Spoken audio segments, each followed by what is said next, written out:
गुडघे सुजणे, कंबर पाठ मान दुखणे, मणक्याची चकती सरकणे, झीज होणे, हातापायांना मुंग्या येणे, संधिवात, आमवात, फ्रोझन शोल्डर किंवा पॅरालिसिस या सगळ्या वेदनांवर आता आयुर्वेदिक उपाय. विजयी भव आयुर्वेद.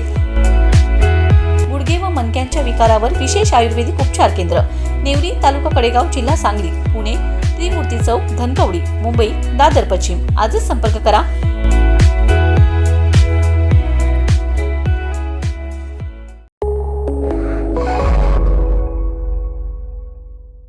नमस्कार, मी मयुरी आणि आपण पाहत आहात 7 स्टार न्यूज. गोमंतक भूमीतील ऐतिहासिक व धार्मिक वारसा जतन करण्याच्या उद्देशाने श्री सप्तकोटेश्वर गोमंतक मोहीम आयोजित करण्यात आली. ही मोहीम रविवार दिनांक 15 मार्च रोजी सकाळी 8 वाजता गोवा राज्यातील डिचोली येथील शिवतीर्थातून सुरू होऊन श्री सप्तकोटेश्वर मंदिरापर्यंत जाणार असल्याची माहिती शिवप्रतिष्ठान युवा हिंदुस्थानचे संस्थापक अध्यक्ष नितीन चौगुले यांनी दिले. गोमंतकातील श्री सप्तकोटेश्वर हे कदंब राजांचे राज्यदैवत मानले जाते. इतिहासात अनेक आक्रमणांमुळे मंदिराचं नुकसान झालं होतं. छत्रपती शिवाजी महाराजांनी इसवी सन 1668 मध्ये या मंदिराचा जीर्णोद्धार करून त्याला नवसंजीवनी दिले. या ऐतिहासिक स्मृती जागवण्यासाठी आणि हिंदवी स्वराज्याचा इतिहास नव्या पिढीपर्यंत पोहोचवण्यासाठी ही मोहीम आयोजित करण्यात आली. मोहिमेच्या उद्घाटन सोहळ्यासाठी गोव्याचे मुख्यमंत्री प्रमोद सावंत, केंद्रीय राज्यमंत्री श्रीपादजी नाईक, गोव्याचे समाज कल्याण मंत्री सुभाषराव फळदेसाई, आमदार चंद्रकांत शेट्टे, प्रेमेंद्र शेठ, सरनोबत सिद्धार्थदादा कंक, इतिहास संशोधक भारत आदमपुरे उपस्थित राहणार आहेत. श्री शिवप्रतिष्ठान युवा हिंदुस्थानच्या माध्यमातून गेली 4 वर्ष आपण महाराष्ट्रातील हिंदवी स्वराज्य सेनेनं देशभर केलेली घौडदौड ही संपूर्ण विश्वासमोर मांडण्यासाठी एक मोहीम आयोजित करतो. दरवर्षी आपण ही मोहीम महाराष्ट्राच्या बाहेर देशभरामध्ये जिथे इतिहास घडला आहे अशा ठिकाणी करत असतो. 2023मध्ये आपण मोहीम पानिपत घेतलेली, त्यानंतर गोवळकोंडा मोहीम झाली, सुरतची मोहीम झाली आणि ही आपली 4थी मोहीम श्री सप्तकोटेश्वर गोमंतक. भगवान श्रीकृष्णाने ज्या शिवलिंगाची पूजा केलेली असा पुराणामध्ये संदर्भ आहे ते मंदिर म्हणजे श्री सप्तकोटेश्वर आहे. 13व्या शतकामध्ये कदंब राजांचे जे कुलदैवत होतं ते श्री सप्तकोटेश्वर मंदिर आहे आणि छत्रपती श्री शिवाजी महाराजांनी ज्याचा जीर्णोद्धार केला ते श्री सप्तकोटेश्वर मंदिर आहे. परकीय आक्रमणाने आपल्या देशांवरती ज्यावेळी आक्रमण केलेलं आहे त्यावेळी हिंदूंच्या श्रद्धास्थान असलेल्या मंदिरांवरती आघात केलेले आहेत. गोव्यामधील या मंदिरावर सुद्धा अनेक वेळा आक्रमण झालं, ते मंदिर पाडलं, जमीनदोस्त केलं. मात्र त्यावेळच्या राजांनी पुन्हा एकदा ते मंदिर बांधलेलं आहे.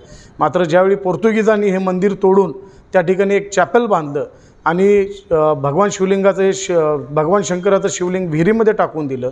ज्यावेळी ह्या गोवामध्ये प्रचंड अत्याचार हिंदूंवरती सुरू होते, इंग्रज आणि पोर्तुगीज धर्मांतरांसाठी हिंदूंचे हातपाय तोडत होते, खून करत होते, रक्तरंजित गोवा करत होते, अशावेळी छत्रपती शिवाजी महाराजांनी आपल्या धर्माचं रक्षण करण्यासाठी, आपल्या हिंदूंचं रक्षण करण्यासाठी या गोव्यावरती आक्रमण केलं. आपल्या देशाला परकीय समुद्रमार्गे येणाऱ्या शत्रूंकडून धोका आहे हे ओळखून छत्रपती शिवाजी महाराजांनी आरमाराची स्थापना केली. आजसुद्धा फादर ऑफ इंडियन नेव्ही म्हणल्यानंतर छत्रपती शिवाजी महाराजांचं नाव येतं. अशा छत्रपतींच्या मोहिमेमध्ये ज्यावेळी त्यांना गोव्यामध्ये समजलं की हे शिवलिंग पोर्तुगीजांनी तोडून या ठिकाणी टाकलेलं आहे, मंदिर तोडून, तर महाराजांनी विहिरीतून ते शिवलिंग शोधून काढलं आणि ह्या नार्वे गावामध्ये या मंदिराचं परत एकदा मंदिर उभारणीसाठी शुभारंभ केला. त्याच दिवशी महाराजांनी 3 पोर्तुगीज मिशनऱ्यांची मुंडकी छाटून पोर्तुगीज व्हायसरायला धाडून दिली आणि त्यांना एक संदेश दिला की पुन्हा आमच्या मंदिराकडे तुम्ही वाकड्या नजरेनं बघाल तर आम्ही तुमची ही अवस्था करू. असा या मंदिराचा इतिहास आहे. त्यानंतर मात्र या मंदिराला कुठेही धक्का लागलेला नाही. त्याचबरोबर गोवा ही फक्त पर्यटनासाठी भूमी नाही आहे, ही पर्यटनाची भूमी नसून आपल्या दोन्ही छत्रपतींच्या पदस्पर्शानं पावन झालेली ही भूमी आहे.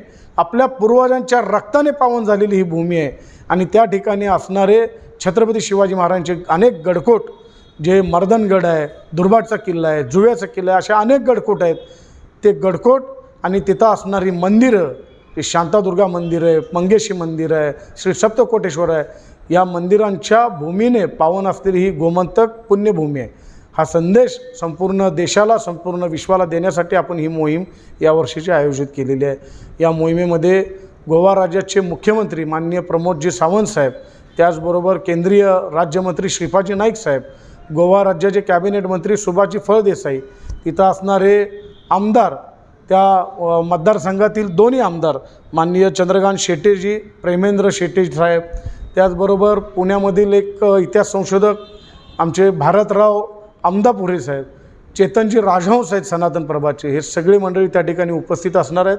ज्या कृष्णाजी कंकांनी फोंड्याच्या किल्ल्यामध्ये स्वतःचं बलिदान दिलं आहे त्यांचे आत्ताचे वंशज सिद्धार्थदादा कंक, आणि ज्या तलवारीने 200 शत्रू त्यांनी मारले होते ती तलवारसुद्धा आपण संपूर्ण गोमंतकाच्या नागरिकांसाठी व आपल्या शिवभक्तांसाठी त्या ठिकाणी आम्ही उपस्थित ही तलवार ठेवणार आहोत. अशा पद्धतीनं महाराष्ट्रातील हजारो शिवभक्त या ठिकाणी सहभाग घेणार आहेत. गुजरातमधून, तेलंगणामधून सुद्धा या मोहिमेसाठी शिवभक्त उपस्थित राहणार आहेत. Bureau report 7 star news.